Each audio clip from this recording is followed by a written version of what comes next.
Bismillahirrahmanirrahim. Alhamdulillahirabbil alamin. Allahumma shalli wa sallim wa barik ala sayyidina Muhammadin wa ala alihi wa sahbihi wa man tabi'ahum bi ihsan ila yaumiddin. Amma ba'du. Jemaah Masjid Menara FF yang dirahmati Allah Subhanahu wa taala. Assalamualaikum warahmatullahi wabarakatuh.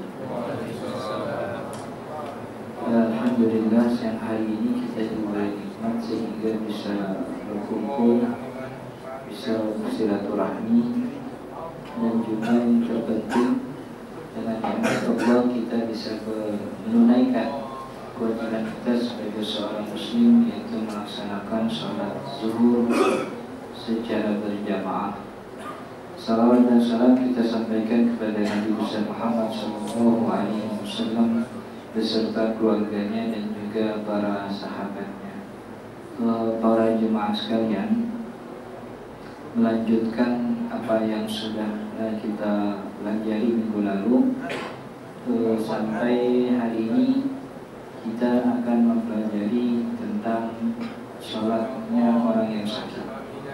Kemarin kita sudah bahas sejak awal sholat orang sendiri, kemudian sampai pada pembahasan sholat berjamaah, di mana posisi imam, kemudian siapa yang berhak menjadi imam, azannya juga kita pelajari apa hukumnya, termasuk iqamatnya juga. Kemudian masuk pada pembahasan sholat orang yang dalam perjalanan, bagaimana dan apa keringanan yang diberikan kepada orang-orang yang berstatus musafir. Dan kita juga sudah bahas bahwa yang namanya musafir itu ada syarat dan kriterianya, yang mana seseorang itu tidak mendapatkan keringanan safar kecuali memang dia memenuhi syarat safar itu sendiri. Sampai pada hari ini alhamdulillah kita masuk pada pembahasan tentang sholat orang yang sakit. Ini salah satu tingginya kedudukan sholat di antara syiar-syiar syariat yang lainnya, bahwa ada ibadah-ibadah dalam rukun Islam itu yang memang kita boleh tidak mengerjakannya, tentu dengan alasan. Zakat itu kan hanya orang yang mampu, yang hartanya melebihi nisab, kemudian melewati haul. Orang yang tidak punya harta tidak wajib bersedekah. Bahkan bisa jadi dia adalah seorang mustahid yang mendapat jatah zakat. Atau bisa jadi dia orang kaya, tapi dia mendapat jatah zakat. Salah satu contohnya adalah amil misalnya. Artinya kewajiban zakat itu tertuju hanya kepada orang-orang tertentu. Haji misalnya, haji itu kewajibannya hanya ditujukan kepada orang yang mampu. Yang mampu punya dua, punya bekal dan punya kendaraan. Bekal untuk dia di tanah suci dan juga bekal untuk keluarga yang ditinggalkan. Ada juga kendaraannya. Kalau belum mampu tentang zat dan rahilah, bekal dan kendaraan, kewajiban haji belum nyampe. Puasa pun termasuk kewajiban yang kita mungkin saja meninggalkannya. Orang yang sakit boleh tidak puasa, walaupun nanti diqadha. Ibu hamil menyusui boleh tidak puasa. Orang tua begitu tidak sakit, tapi karena memang sudah tua, sudah tidak mampu lagi menahan lapar dan minum, boleh tidak berpuasa, diganti dengan bayar fidyah. Tapi sholat itu ibadah yang tidak punya alasan untuk meninggalkan. Sakit, tua, muda, semuanya wajib melaksanakan sholat. Lagi di perjalanan wajib. Tapi saat kita lagi perang, ada syariat sholat khauf namanya, ketika lagi perang. Apalagi keadaannya lagi genting, nanti diqadha atau nanti bisa dijamak. Lagi sakit pun tidak ada orang mengatakan boleh nggak sholat kalau lagi sakit, enggak ada. Tetap harus wajib sholat. Allah mah nawin kalau kita lagi sakit, nggak ada kayak gitu. Tetap wajib sholat, cuman modelnya beda. Orang sakit mendapatkan keringanan yang orang normal tidak bisa mendapatkan itu. Dan tentu sakitnya pun sakit yang bagaimana gitu kan. Kalau cuma jantangan kan sakit juga sebenarnya. Cuman kan apa boleh orang gara-gara jantangan ninggalin sholat gitu, atau menjamaah sholat. Nah, insya Allah kita akan bahas. Pertama kita masuk tentang uzur sholatnya. Sebenarnya kita sudah bahas di beberapa pertemuan yang lalu bahwa ada kewajiban sholat yang dicabut. Pertama untuk haid dan nifas, begitu ya. Karena salah satu syarat sahnya sholat itu kan suci dari hadas. Hadas itu baik besar atau kecil. Haid dan nifas termasuk orang yang berhadas, maka kewajiban sholatnya tidak ada. Karena kewajiban sholatnya tidak ada, maka tidak ada kotor juga. Kemarin kita bahas tentang kotor sholat itu bagi mereka yang kena kewajiban sholat tapi nggak sholat. Ini dicabut total. Kenapa? Karena haid dan nifas itu nggak wajib sholat. Karena nggak wajib sholat sampai pada ketika dia masa suci, dia nggak wajib mengkodok. Kenapa? Karena statusnya kemarin orang yang tidak wajib sholat. Yang wajib dikodok adalah orang yang wajib sholat. Kemudian belum balik, gitu ya. Orang gila, gitu. Jadi belum balik atau orang gila dan juga orang kafir. Ini tiga yang bawah ini namanya mukallaf. Mukallaf itu muslim, balik, berakal. Kalau sudah muslim, balik, berakal, ini berarti argo dosanya udah mulai jalan. Dia ninggalin sholat dosa, ninggalin puasa dosa. Udah mampu tapi nggak pergi haji, diundur-undur terus, bisa jadi kena dosa. Saya belum beli rumah, belum beli mobil. Beli mobil mah nggak ada urusannya. Urusannya udah mampu daftar haji, daftar. Udah mampu punya bekal, ditinggal keluarga yang ditinggal atau bekal nanti di tanah suci, wajib pergi haji. Maka walau nggak ada urusannya, jadi kewajiban haji itu bukan untuk orang yang sudah punya mobil, gitu ya. Bukan juga untuk orang yang sudah punya rumah. Kewajiban haji itu untuk yang mampu. Apa mampu? Dua, punya bekal dan juga ada kendaraannya. Azad warahilah, bekal untuk dia nanti di tanah suci dan juga bekal untuk keluarga yang ditinggalkan dan juga ada kendaraan. Kan kendaraan kan pasti butuh kos ya. Pulang perginya berapa? Dihitung. Oh mampu berangkat, wajib. Cuman kan masalahnya ulama berbeda pendapat. Wajibnya haji itu ala tarohi begitu, apa ala fawr? Wajibnya haji itu wajib segera, apa boleh menunda gitu. Ya kan? Kan kalau kata ulama Syafi'i wajibnya haji itu ala tarohi, boleh ditunda. Jadi orang yang pas dapat kusuran gitu, punya uang gitu, udah mampu nih. Cuman karena wajibnya ala tarohi gitu, boleh nunda tahun depannya lagi ya silahkan. Tapi kalau jumhur yang lainnya mengatakan enggak, wajib haji itu alal fawri, segera. Pas sudah mampu langsung daftar, langsung pergi haji. Cuman kalau diundur-undur kan khawatir. Itu kan kayak kan jarang-jarang gitu ya. Punya duit kan jarang-jarang. Udah punya duit jarang-jarang sama ibadah ogah gitu. Jadi itu, nah ini muslim balik berakal. Dia muslim balik cuman gila, nah ini gak wajib sholat. Atau muslim punya akal tapi belum balik, itu anak-anak kita gak wajib sholat, maka dia ninggalin sholat pun gak ada dosa. Jadi ini dicabut semua, termasuk bagi perempuan haid dan nifas. Nifas itu sendiri kan juga darah yang keluar ketika atau setelah melahirkan. Maka beberapa ulama termasuk Syafi'i itu tidak mengkategorikan sebagai air pecah ketuban itu bukan nifas gitu. tidak mengkategorikan air yang pecah ketuban itu bukan nifas. Maka ketika dia pecah ketubannya itu kan orang udah lemes tuh, udah nggak bisa apa-apa. Kewajiban sholat tetap ada, tapi dalam keadaan lemah seperti ini tidak mungkin. Maka nanti ketika sudah selesai nifasnya, yang dilewatkan itu antara pecah ketuban sampai melahirkan itu, kalau ada waktu sholatnya itu yang harus difollow. Karena memang pecah ketuban itu bukan masuk dalam kategori nifas. Nih ada sholat yang diringankan, yaitu orang yang sakit. Wajibnya tetap, tapi ada keringanan.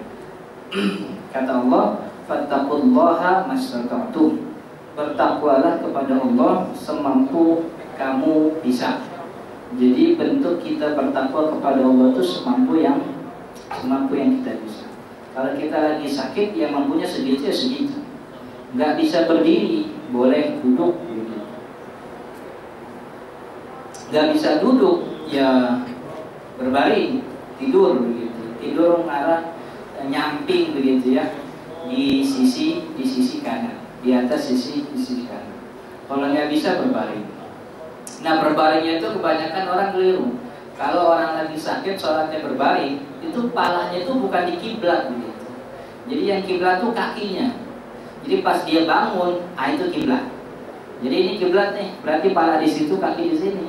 Jadi sekiranya dia berduduk, dia bangun, dia menghadap kiblat. Artinya kakinya yang menjulur ke kiblat, bukan begini, bukan palanya. Kalau palanya pas dia bangun, duduknya ke belakangin kiblat. Tapi ketika berbaring itu, pala itu yang ada di artinya pala itu berarti ada di timur, begitu ya.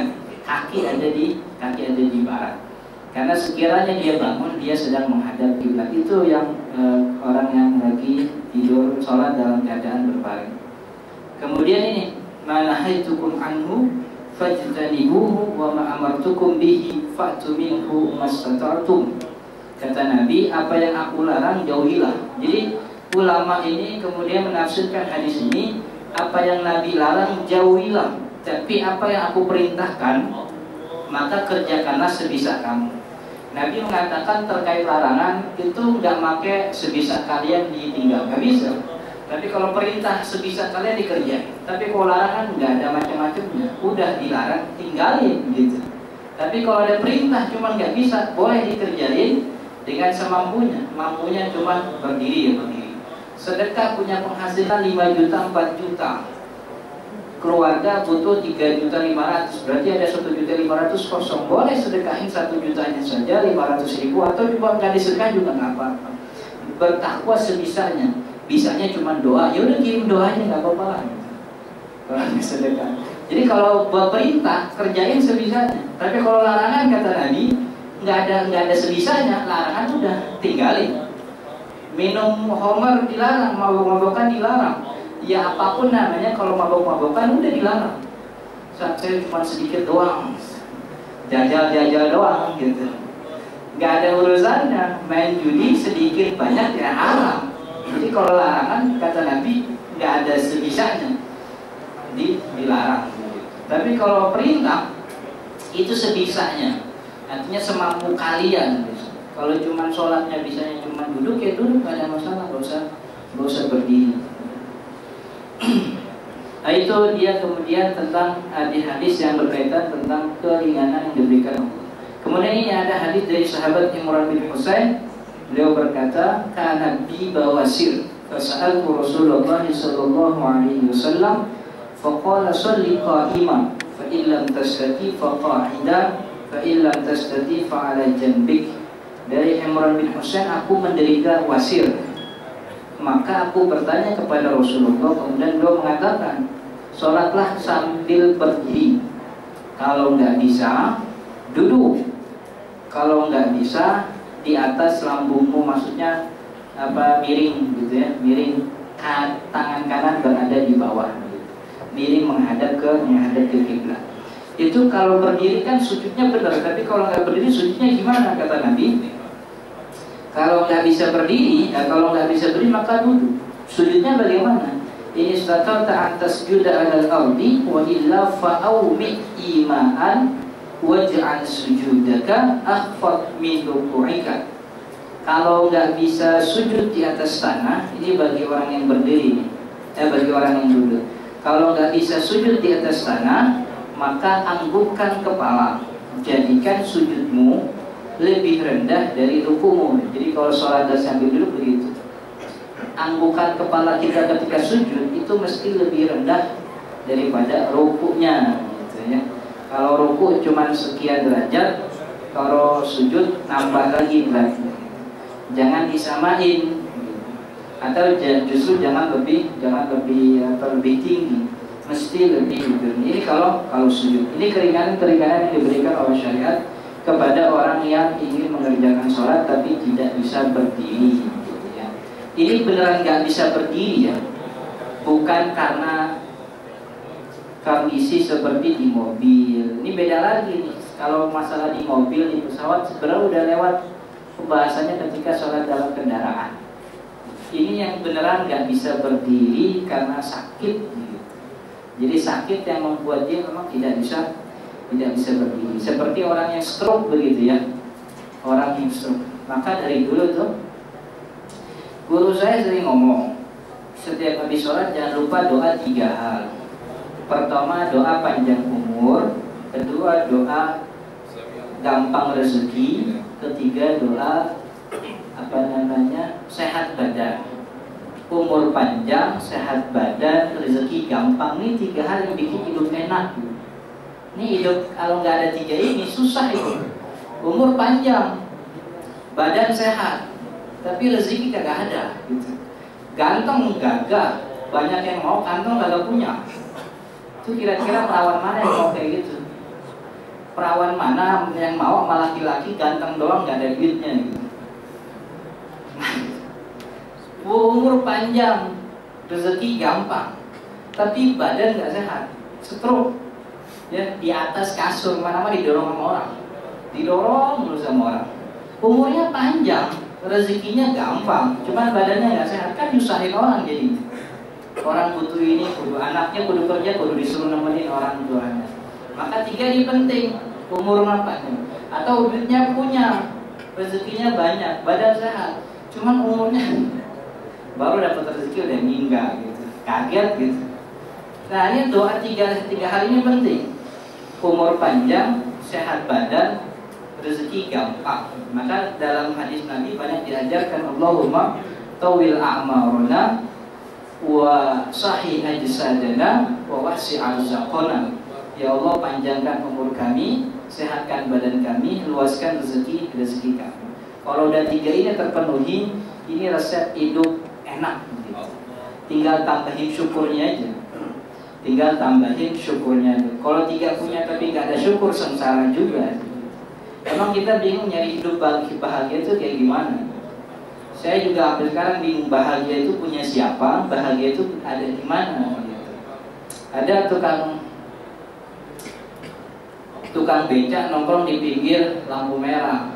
Lagi lampu merah, ada mobil Mercy lewat, berhenti depan lampu merah. Dalamnya anak muda ganteng, rapi, pakai dasi, rambut kelibis, tampang orang kaya lah. Di samping lampu merah ada tukang beca. Kata tukang beca dalam hati, enak ya jadi orang kaya. Mobilnya mengkilau, rambutnya klimis, hidupnya sehat, anak istri juga pasti senang tuh gitu. Dalam hati si tukang beca. Si supir yang di dalam dalam Mercy juga melihat tukang beca. Dalam hati dia bilang, enak ya di tukang beca gitu.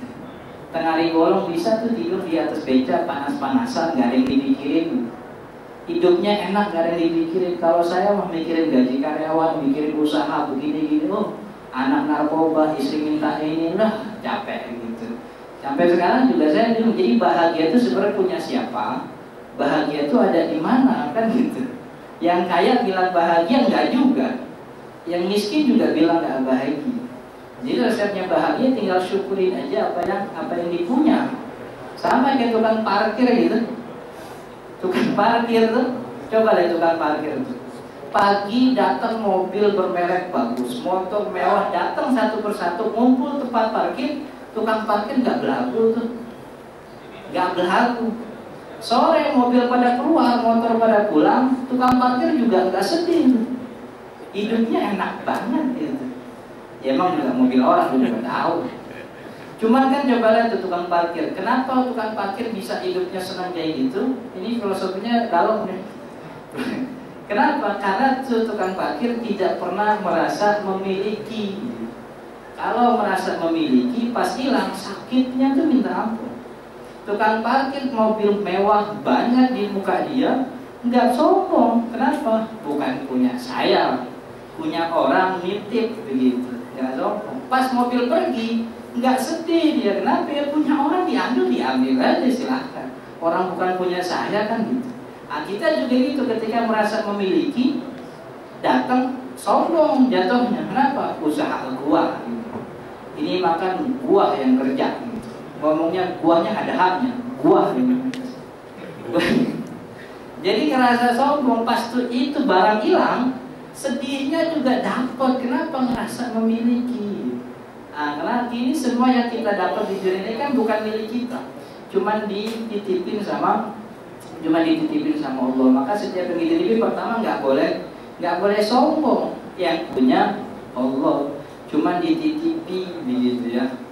Ustaz, aneh mau pulang kampung, aneh nitip mobil ya, gitu. Oh ya silahkan. Mobil nih kuncinya STNK-nya. Kalau mau dipakai silahkan ya. Silahkan. Kemudian saya pakai itu mobil, saya foto-foto, saya selfie, saya pamer orang-orang. Mobilku baru nih. Gitu. Sombong. Orang kan juga gedeg. Gitu. Nah, jadi titipan nggak boleh bikin sombong. Kemudian titipan kudu dijaga dengan baik. Sama yang tukang parkir itu juga bakal diomelin kalau titipan motornya ada yang rusak gitu kan. Nitip motor, pas datang knalpotnya hilang, spionnya baret-baret begitu, leasingnya udah macam-macam. Yang nitip kan pasti marah gitu.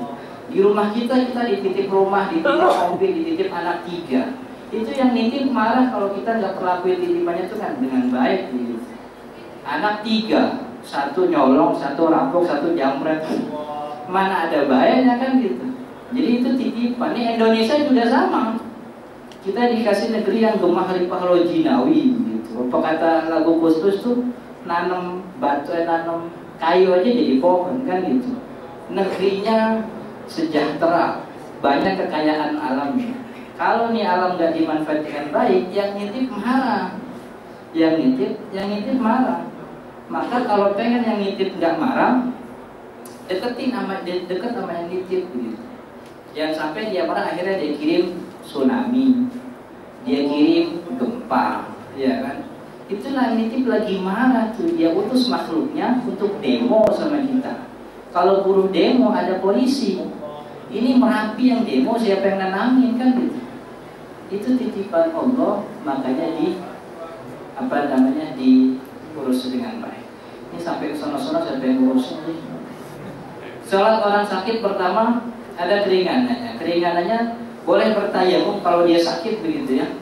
Tentu tayamum itu kan bukan asal tayamum. Itu hanya bagi orang memang tidak boleh terkena air. Terkena air maksudnya dia sakit dan itu seluruh badan. Kalau cuman yang nggak boleh kena airnya tangan misalnya, maka tangan tetap berwudu.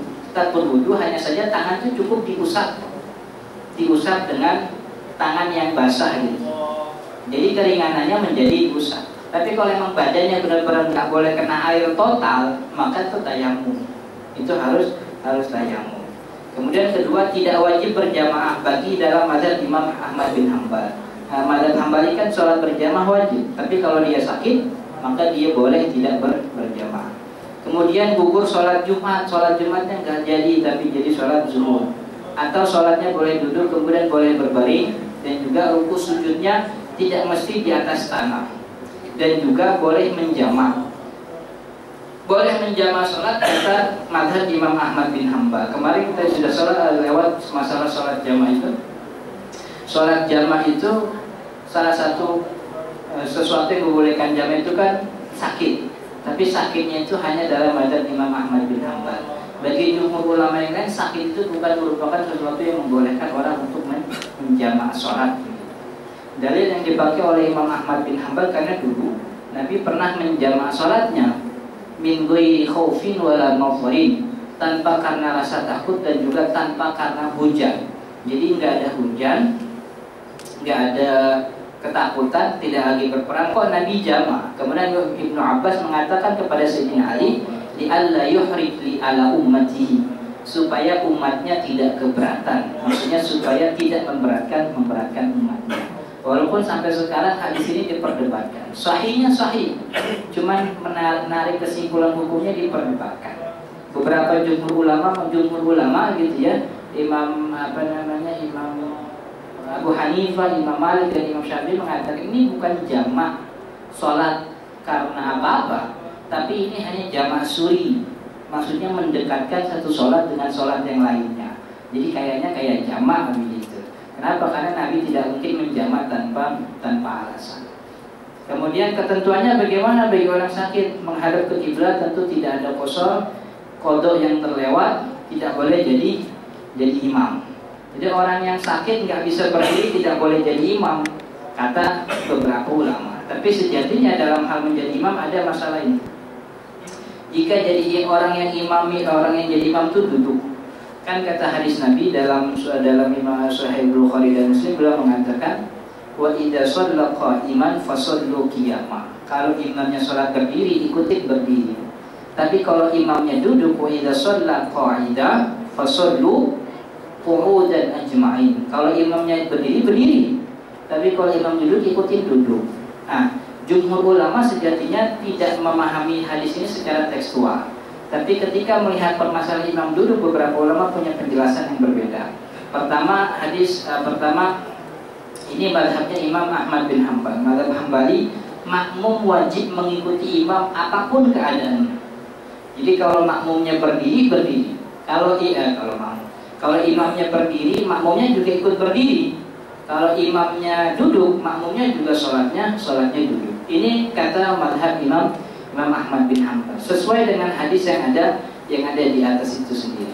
Nah, kemudian yang selanjutnya tidak sah bermakmum. Ini pendapatnya mazhab Imam Malik. Imam Malik mengatakan imam yang tidak bisa berdiri tidak bisa menjadi imam. Kenapa? Karena berdiri merupakan syarat sahnya sholat. Kalau memang tidak mampu mendapat keringanan, jangan jadi imam. Ini yang dikatakan dalam hadis riwayat Daraqutni. Walaupun kemudian hadis ini diberikan oleh beberapa ulama lain, kata Nabi, la ya'umman ahadukum ba'di qa'idan qauman qiyamah. Janganlah salah satu dari kalian menjadi imam dalam keadaan duduk untuk kaum yang mampu berdiri. Jadi kalau mau jadi imam orang yang sakit, ya makmumnya juga yang sakit juga, yang nggak bisa berdiri juga. Kalau imam makmumnya bisa berdiri semua, imamnya nggak bisa berdiri, jangan jadi imam. Nggak boleh. Hadisnya mengatakan demikian dalam pendapat mazhab Imam Malik. Ini juga dikuatkan oleh hadis ini walaupun hadisnya kemudian tidak kita temukan dalam beberapa hadis. Ini disebutkan oleh Imam As-San'ani dalam kitab Subul Salam.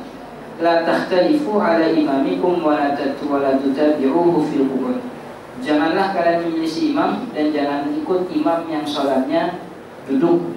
Ini dalam beberapa kitab fikih yang memang tidak tertulis dalam beberapa kitab hadis. Ini yang menjadi pendapat mazhabnya Imam Malik. Tapi makmum wajib berdiri, ini pendapatnya Imam Abu Hanifah dan Imam Syafi'i. Bagaimana maksudnya makmum berdiri? Imamnya boleh duduk, boleh berdiri. Maksudnya imamnya boleh orang yang nggak bisa berdiri duduk, imam berdiri apalagi lebih bagus. Jadi kalau imamnya duduk, makmum tetap wajib berdiri. Kenapa? Karena duduk itu posisi untuk mereka yang tidak mampu berdiri. Kok begitu? Dalilnya itu hadis sholatnya Nabi ketika Nabi sedang sakit dan Abu Bakar menjadi mubalignya. Kan begitu ceritanya, ketika Nabi sedang sakit, Sayyidina Abu Bakar dipanggil untuk menggantikan Nabi jadi imam di Masjid Nabawi. Di satu hari sebelum wafat, Nabi buka tirainya. Sayyidina Abu Bakar sudah menjadi imam. Nabi kemudian membuka tirai. Itu dalam hadis itu yang banyak disebutkan faktutina sahabatu radhiyallahu anhum. Sampai para sahabat itu ketika mendengar Nabi sakit sedih. Diimami oleh Abu Bakar juga sedih. Kenapa? Karena Nabinya lagi sakit. Tapi ketika Nabi membuka tirai, jadi kan masjid sama rumah Nabi kan dekat. Ini masjid, rumah Nabi ada di sebelah kiri situ. Batasnya cuma tirai. Ada beberapa mengatakan batasnya memang ada pintunya. Ketika Nabi membuka tirai, para sahabat itu langsung tertuju kepada tirainya Nabi. Faftutina, sampai seakan-akan mereka tuh ingin membatalkan sholatnya, pengen batalin sholatnya, pengen nuju kepada Nabi, pengen peluk Nabi begitu. Saking cintanya sahabat kepada Nabi. Ketika lagi sholat, Nabi cuma buka tirai saja begitu. Itu para sahabat tuh langsung ingin membatalkan saking cinta. Sampai Nabi buka tirai, kemudian Nabi maju ke dalam Masjid Nabawi, kemudian jadi imam sholat. Sayyidina Abu Bakar yang awalnya jadi imam kemudian mundur jadi mubalik, namanya mubalik, artinya yang menyampaikan perkataan imam. Imam bilang Allahu Akbar, mubaliknya Allahu Akbar. Kenapa perlu mubalik? Karena Nabi suaranya tidak sekeras ketika Nabi sedang sehat begitu ketika itu. Nabi suaranya sedang karena sakit suaranya pun mengecil begitu karena butuh mubalik. Maka Sayyidina Abu Bakar yang awalnya jadi imam dia mundur. Ini salah satu kekhususan Nabi. Nabi boleh masuk sholat kemudian jadi imam padahal persaudatannya telat. Yang kita nggak boleh. Ini salah satu khusus Nabi yang tidak dimiliki oleh orang-orang pada umumnya. Nah, Nabi ketika itu masuk menjadi imam, Nabi sholatnya nggak berdiri, tapi Nabi sholatnya lagi duduk. Nabi sambil duduk sholatnya. Ini yang menjadi peristiwa, menjadi dalil bagi jumhur ulama mazhab Syafi'i dan Imam Abu Hanifah bahwa walaupun imamnya duduk, makmum tetap harus berdiri. Gitu. Kenapa? Nabi yang ngajarin. Kalau seandainya harus ngikutin Nabi duduk sebelum Nabi sholat, pasti Nabi bilang kepada para sahabat, duduk, ijlisu wa ana usolli qa'idah. Duduk aja, saya mau sholat duduk. Tapi Nabi nggak bilang, Nabi langsung sholatnya duduk. Begitu. Dan ketika selesai sholat, Nabi nggak bilang tadi sholatnya berdiri apa duduk. Berdiri Nabi. Kalau gitu sholat kalian nggak sah karena saya duduk. Nabi nggak bilang begitu. Tapi Nabi tetap mengatakan sholatnya sah. Padahal Nabi sedang dalam keadaan duduk sholatnya. Artinya imam walaupun duduk atau berdiri, makmum tetap harus berdiri kalau memang dia mampu. Lalu bagaimana dengan hadis ini shollu qa'idah? Kalau nabinya sholat, imamnya sholat duduk, kalian juga harus duduk. Ini memang perintah, tapi perintahnya levelnya menjadi turun. Kenapa? Turun menjadi sunnah. Kenapa? Karena Nabi melakukan apa yang menyelisih perkataannya. Ini penting nih, harus dijelaskan bahwa setiap perintah atau setiap larangan itu tidak ujuk-ujuk jadi wajib. Segala perintah tidak ujuk-ujuk jadi wajib, dan segala larangan tidak ujuk-ujuk jadi haram. Yang dilarang bisa jadi makruh, yang diperintah bisa jadi sunnah, sebuah anjuran. Ketika Nabi waktu itu pernah mengatakan, la yashrabanna ahadukum qa'imah. Kamu jangan makan minum dalam keadaan berdiri. Teksnya jangan minum dalam keadaan berdiri. Jangan minum dalam keadaan berdiri. Kalau minum aja nggak boleh, apalagi makan begitu kan. Kemudian artinya minum dalam keadaan berdiri hukumnya haram. Tapi kemudian ketika haji wada, salah satu sahabat Jabir bin Abdullah kalau tidak salah mengatakan, "Suqaitu ma'a Zamzam ila Rasulillah fasyaribahu qa'imah." Aku menuangkan air untuk Nabi, kemudian Nabi minum dalam keadaan berdiri. Oh, berarti Nabi menyelisih apa yang awalnya Nabi larang. Berarti Nabi melakukan yang haram dong? Enggak mungkin dan tidak akan pernah. Nabi tidak mungkin melakukan yang haram. Tapi Nabi mungkin melakukan yang makruh. Kok bisa melakukan yang makruh? Untuk memberikan petunjuk kepada umatnya bahwa ini sesuatu yang boleh. Jadi minum berdiri boleh, cuman makruh. Karena makruh jangan sering-sering. Jangan sering-sering. Makan minum berdiri boleh, cuman tidak beradab. Kan dalilnya haram, iya hadisnya haram, tapi Nabi melakukan. Level haramnya turun menjadi makruh. Maka dulu memang penting ya, ketika awal pelajaran tentang fikih itu kita diajarkan tentang hukum yang 5 itu. Ada wajib, ada sunnah, ada haram, ada makruh, ada mubah. Ini hukum pekerjaan kita nggak pernah lepas dari yang 5 ini. Cuman sayang pengetahuan tentang hukum taklif yang 5 ini itu bubar buyar. Kenapa? Pas belajar langsung ngomongin hadis, pas belajar langsung ngomongin ayat, narik ayat biar jadi wajib, biar jadi sunnah itu gimana? Gitu. Ini kan langsung ada hadis. Hadisnya begini, berarti kalau begini salah, kan nggak bisa begitu. Hadisnya begini nih, berarti harus begini, kan nggak bisa begitu juga. Narik kesimpulan ayat, kesimpulan hadis untuk menjadi satu hukum itu kan berat. Kerjaan yang bukan kerjaan orang sembarangan. Yang jangankan kita, orang Arab yang pintar bahasa Arab saja pun kadang-kadang keliru begitu kan. Kadang-kadang keliru. Orang Arab tuh udah pasti mancung gitu. Jenggotnya panjang, tapi bahasa Arab pun keder juga. Kalau seandainya cuma gara-gara bahasa Arab orang bisa nentuin hukum, semua orang Arab bisa jadi mustahil. Tapi nyatanya yang jadi mustahil gak semua orang Arab, cuma ada tokoh-tokohnya saja gitu. Kan dalam bahasa Arab pun punya idiom-idiom sendiri yang mungkin tidak bisa dipahami kecuali oleh orang Arab yang menekuni itu begitu kan. Jadi nggak mentang-mentang ada hadisnya. Maka penjelasan tentang hukum itu penting. Ini halal, ini wajib. Kalau wajib ditinggalin dosa, dikerjain wajib harus. Ini haram, nggak boleh dikerjain. Ini sunnah nih, dikerjain bagus, nggak dikerjain juga nggak apa-apa.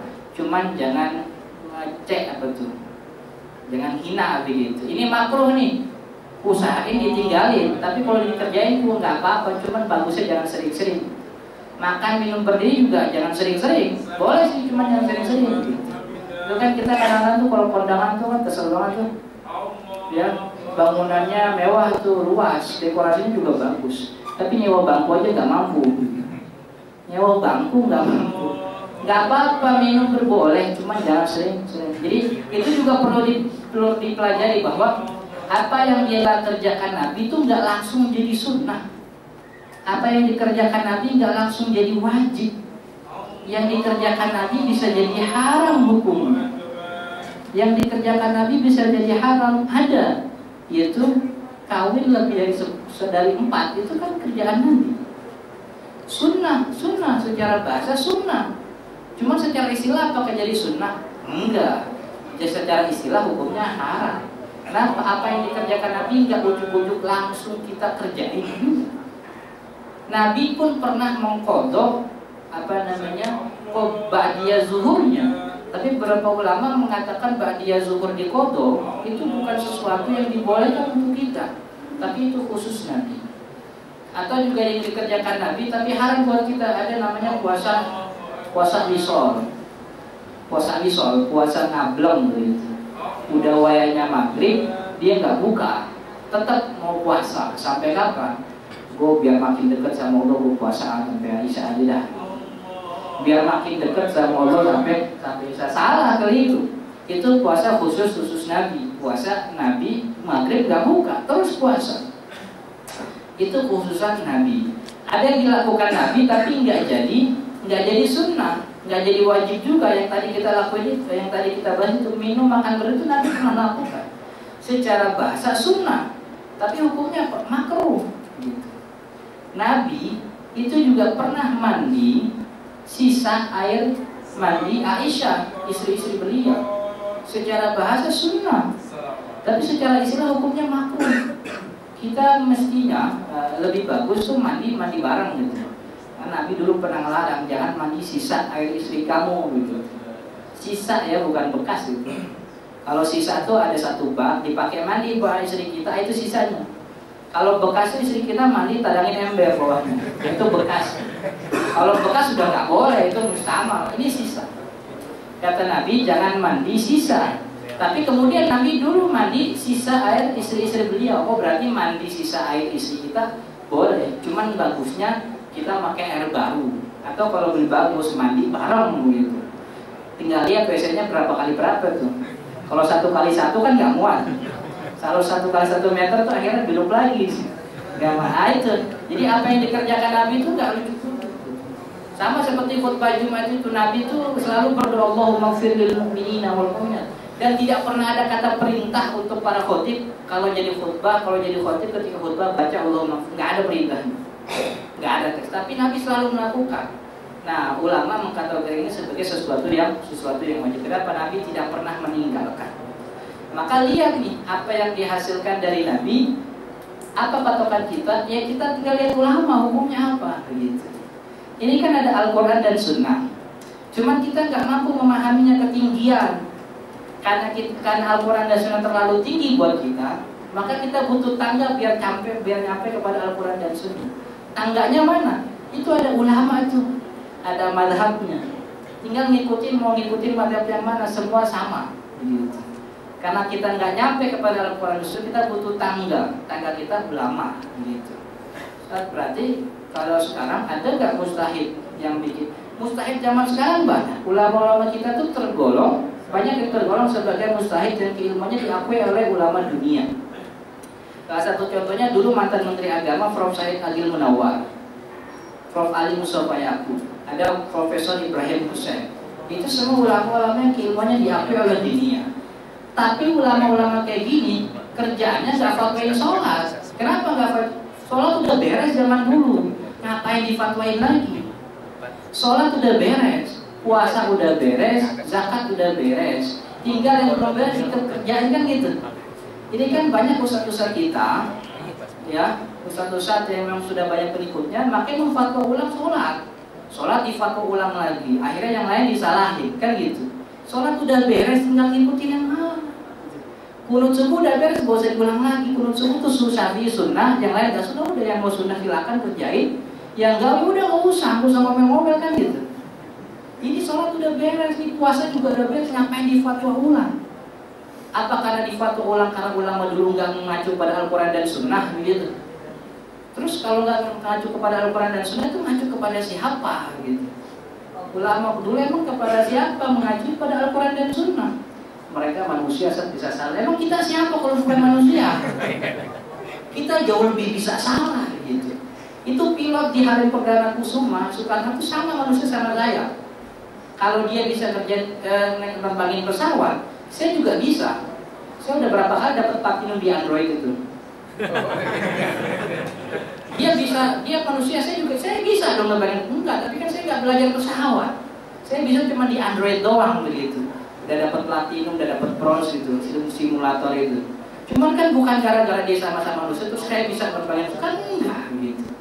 Jadi semuanya udah ada takarannya, maka kembali ke Al-Quran dan Sunnah silahkan kalau mampu, tapi kalau nggak mampu ada tangganya. Kan kita bisa memahami secara terjemah. Terjemahnya dari mana? Banyak terjemah ada di Departemen Agama. Kalau ngikutin terjemah berarti nggak ngikutin Al-Quran dan Sunnah, itu ngikutin Departemen Agama. Karena yang mengeluarkan terjemah Departemen Agama. Kalau benar-benar mau ngikutin Al-Quran dan Sunnah, nggak usah lihat kiri kanan, langsung tuh terjemahin ayat, langsung tafsirin hadis gimana maksudnya. Gimana maksudnya? Ya kan kata Nabi, Allah pernah mengatakan dalam hadis qudsi, ada umatku saya marah kepadamu, kenapa? Karena kau tidak mengunjungi aku. Kapan aku bisa mengunjungi kamu? Ketika ada saudaramu sakit, aku ada di situ. Itu maksudnya berarti Allah sakit gitu. Itu kan butuh pemahaman yang lebih gitu. Maka kembali ke Al-Quran dan Sunnah wajib. Tapi kan kita butuh alat untuk memahami itu. Kita butuh benerin lotek, butuh antena nih, lagi habis hujan biasa antena melenceng kemana nih. Kita butuh benerin antena, kenapa? Cuman antenanya terlalu tinggi lotennya, kita nggak bisa. Maka karena kita harus membenarkan loten, kita harus mencari jalan supaya nyampe loten. Apa jalannya? Ada tangga. Berarti tangga itu juga merupakan sebuah keharusan supaya kita bisa membenarkan antena. Gitu. Artinya lil wasaili hukmul maqasid. Wasilah itu hukumnya sama seperti tujuan. Tujuan kita itu kembali kepada Al-Quran dan Sunnah wajib. Tapi bisa nggak bisa. Nih ada ulama, ada madhab. Berarti ngikutin ulama, ngikutin madhab sama wajibnya seperti ngikutin Al-Quran dan Sunnah. Karena nggak mungkin enggak. Pasti kita harus ngikutin ulama. Kalau bukan dari mereka siapa? Begitu. Itu maksudnya. Jadi nggak ujuk-ujuk satu hadis hukumnya begini, enggak. Ini kan kita selalu terbiasa dengan hitam putih. Kalau kata hadisnya hitam berarti yang putih salah. Kalau kata hadisnya putih berarti yang hitam salah. Kan nggak begitu. Nggak begitu. Tidak sesimpel itu begitu. Maka ulama dari dulu sudah capek-capek itu hadis Bukhari Muslim dijelaskan dalam 11 jilid oleh Imam Ibnu Hajar Al-Asqalani dalam kitab Fathul Bari.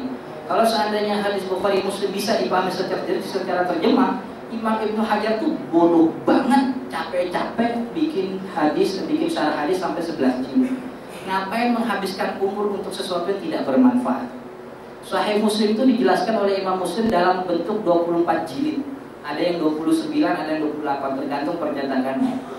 Itu kalau bisa memahami hadis secara tekstual, itu Imam Nawawi itu orang yang bodoh. Ngapain menghabiskan umur untuk sesuatu yang tidak manfaat? Ulama sudah capek-capek untuk siapa? Untuk kita. Supaya apa? Supaya meminimalisir kesalahan yang terjadi dalam memahami agama begitu. Maka kalau kita memilih pendapat berbeda, boleh silakan. Memilih pendapat berbeda boleh. Cuman jangan nyalahin yang lain. Jangan nyalahin yang lain. Emang masalahnya mah dari dulu beda-beda, sampai kapan juga nggak bakal sama. Nggak bakal sama. Gitu. Bismillah bagian Al-Fatihah apa bukan? Oh enggak bukan Al-Fatihah. Jadi kalau sholat nggak usah baca. Kata Syafi'i, oh baca itu bagian Al-Fatihah. Ya udah itu nggak usah durusin lagi, itu udah beres masalahnya. Tinggal mengikuti Bismillah makai apa enggak? Yang mau makai monggo, yang nggak makai jangan marah-marah. Gitu. Ini kan kita beda dikit udah kayak lokum di hukum yakin. Gitu.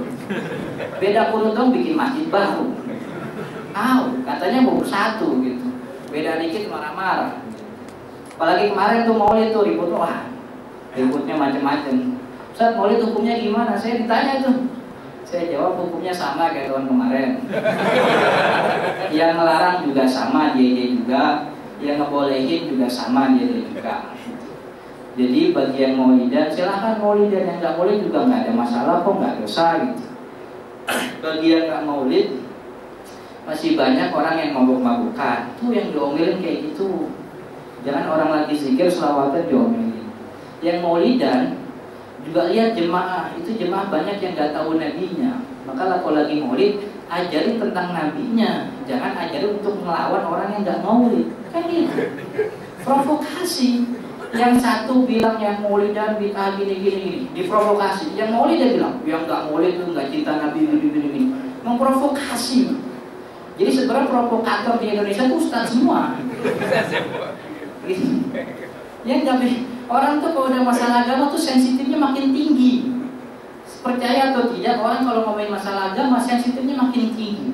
Maka orang yang ngerti agama jangan bikin sensitif itu makin sensitif. Nyantai aja begitu. Mas saya mau kalau sholat ngangkat tangan sampai kuping, ya silahkan nggak apa-apa gitu. Saya mau kalau sholat ngangkatnya sampai dada, nggak apa-apa. Emang nggak boleh, orang bukan rukun sholat kok. Sunnah sholat nggak ngangkat tangan juga nggak apa-apa, nggak ngangkat tangan nggak apa-apa, boleh nggak apa-apa. Cuman kan orang kiri kanan ente bingung jadi ente mau sholat atau kagak gitu. Jadi kan kita sering ribut kayak gitu. Oke, kita tutup dengan kafaratul majlis. Saya mau nanya, ngobrol aja udah jam 1 lewat. Subhanakallahumma wa bihamdika asyhadu an la ilaha illa anta astaghfiruka wa atubu ilaik. Assalamualaikum warahmatullahi wabarakatuh.